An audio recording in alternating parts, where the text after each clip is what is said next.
Today's top 3 headlines.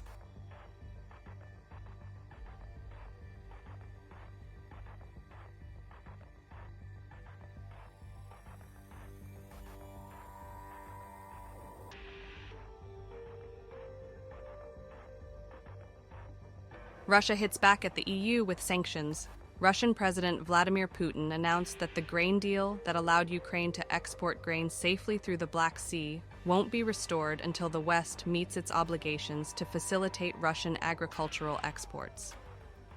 Putin made the statement after talks with Turkish President Recep Tayyip Erdogan, who along with the UN brokered the deal seen as vital for global food supplies, especially in Africa, the Middle East, and Asia.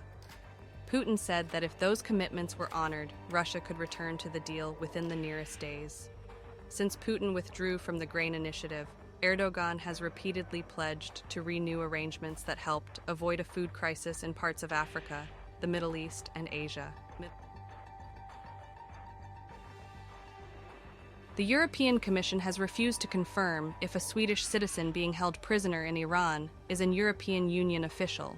The Swedish citizen, Johan Flöderus, has been held captive in the Evin prison, Tehran, for more than 500 days, and he was charged with espionage, an accusation that people familiar with the diplomat strongly denied. The European Commission and the EES are working closely and discreetly with Sweden, which has the primarily consular responsibility for its citizens anywhere in the world. The New York Times report follows a series of episodes in which Iran has imprisoned dual citizens on widely contested criminal charges and agreed to release them only after obtaining certain concessions from Western governments.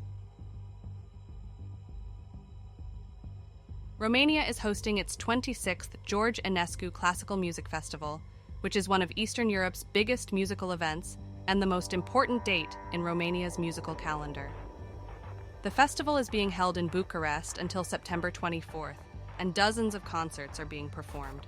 The festival features some of the world's most famous orchestras, chamber ensembles, and soloists, and it pays special tribute to Romania's best-known composer-musician, George Enescu.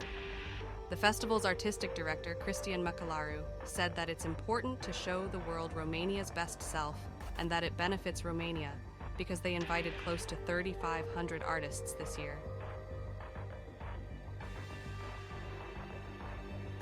Neymar has spoken out about his time at Paris Saint-Germain, PSG, saying he and Lionel Messi lived through hell at the club.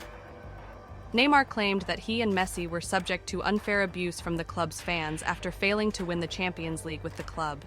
Both players were booed towards the end of their time in Paris. Neymar said that they were there to do their best, be champions, and try to make history, but unfortunately, they didn't make it.